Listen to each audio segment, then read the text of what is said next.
Namaskar everybody. This is Dr. Sunil Dutt, working as an assistant professor of physics at the Department of Science and Technology of the Jaipur Women's University, Jaipur. So, the topic for my presentation is about the relation between electrostatic field and potential difference, which will be followed by the electric potential energy. So these topics are part of elementary physics paper of BTech second sem. So the details of this lecture can also be found in the e-notes which are uploaded on the website. So first I will start with the relation between electrostatic field and potential difference. So before starting this, we should recall what is electric potential, what is potential difference. These topics I have discussed in my previous video. So let us consider that a point charge plus Q is placed at a point O, uh, and we have a test charge Q naught which is placed at point M. The distance of this point is called x from point O, which can be also seen in the E node. So we consider a point charge plus Q, which is kept at point O, and 2 points N and M at x and x plus dx distance from point O along the x-axis.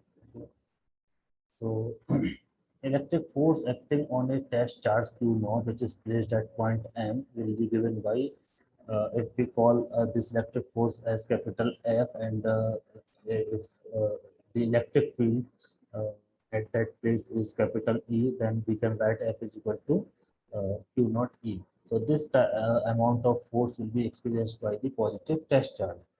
So it is a repulsive force and points along positive x direction.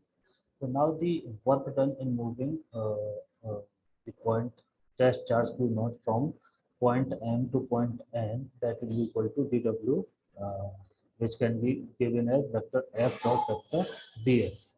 So since there is a 180-degree of angle between the two vectors, vector F and dx, so this will be the dot product can be opened as vector F dot dx can be written as F into dx cos theta, and the value of theta here is 180 degree, so cos 180 degree is -1, so the expression will be dw is equal to minus F into dx. So we know the value of F, which we have written over here. So the value of dw will be equal to minus Q naught E times dx. So, in other words, we can write down dw upon Q naught is equal to minus 3 dx.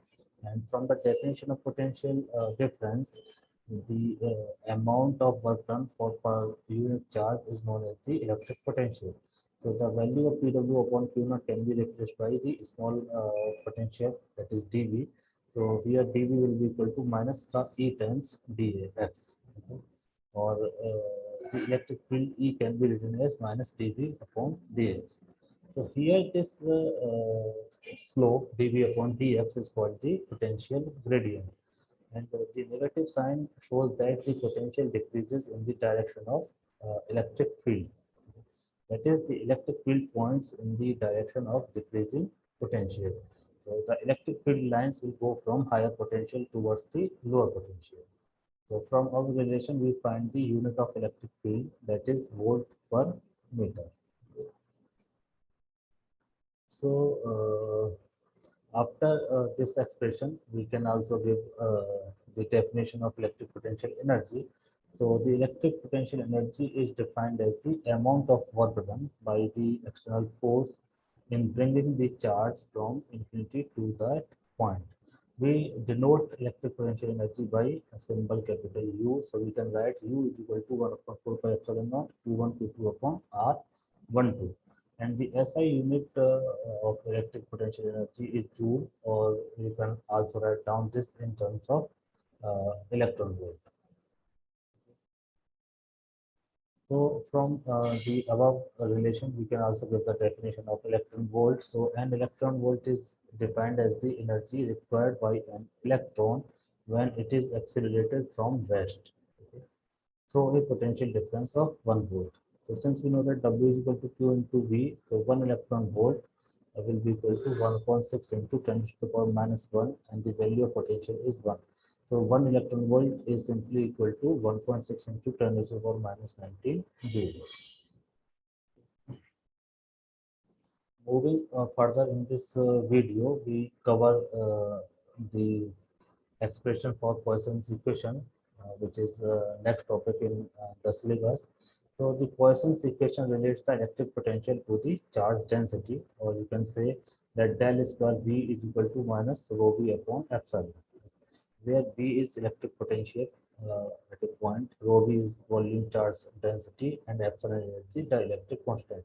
We can also replace epsilon with the K times epsilon naught, where epsilon naught is the permittivity of free space and K is the dielectric constant. So the relation between electric potential and field intensity is given as E is equal to minus delta del V. Okay. So here E is the gradient of electric potential in opposite direction. So from Gauss's law in point form, we can write vector del dot vector D is equal to rho times V. The divergence of electric flux density is equal to the volume charge density. So we can write del D is equal to rho V. Since D is the displacement vector, which can be given by epsilon times E, so we can write del dot epsilon times E will be equal to rho V. Since epsilon is a constant, we can take this out from the operator. So we can write epsilon inside the bracket del dot E. So this will be equal to the volume charge density rho V. Or we can write del dot E will be equal to rho V upon epsilon, and this we name as equation 3. Now we can substitute equation 1, which is E is equal to minus del V in equation number 3. So after replacing the value of electric field E in terms of potential, that is del V, we can write uh, del dot del V is equal to rho V upon epsilon, or we can write down minus del dot del into V is equal to rho V upon epsilon. um, del dot del will be, it can also be written as del square. So del square V will be equal to rho V upon epsilon, or del square V is equal to minus rho V upon epsilon.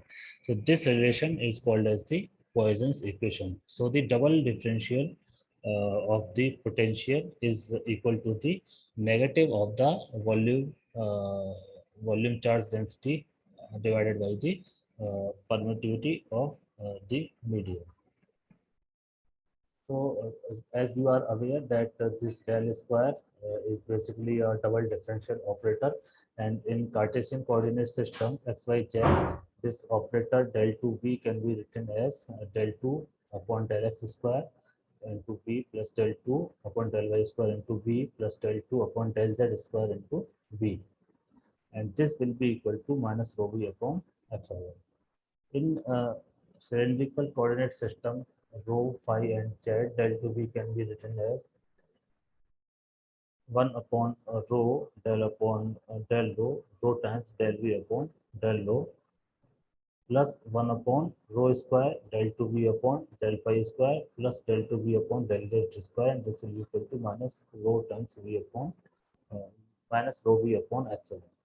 And for spherical polar coordinates r, theta, and phi, the expression for Laplace equation can be written as del square v is equal to 1 upon r square del upon del v, r square del v upon del r, plus 1 upon r square sin theta del upon del theta inside bracket sin theta del v upon del theta, plus 1 upon r square sin square theta del 2v upon del phi square, that will be equal to minus rho v upon epsilon. So, after the Poisson's equation, the next is the Laplace's equation. So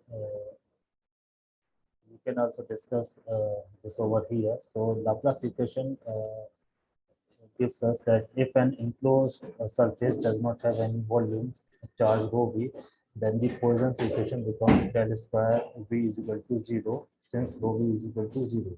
This is called as Laplace equation. So Laplace equation is a special case of Poisson's equations.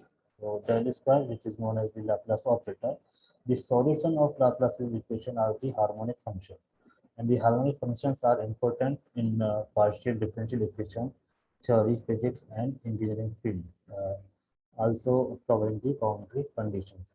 So what are the applications of Laplace's equation? The Laplace equation is used in uh, boundary value problems. In such cases, the charge distribution is involved on the surface of the conductor, for which the volume charge density is 0. And to obtain potential and capacitance in between two surfaces, we can also use the Laplace equation. I hope this is sufficient for this lecture. In the next video, we will discuss another topic.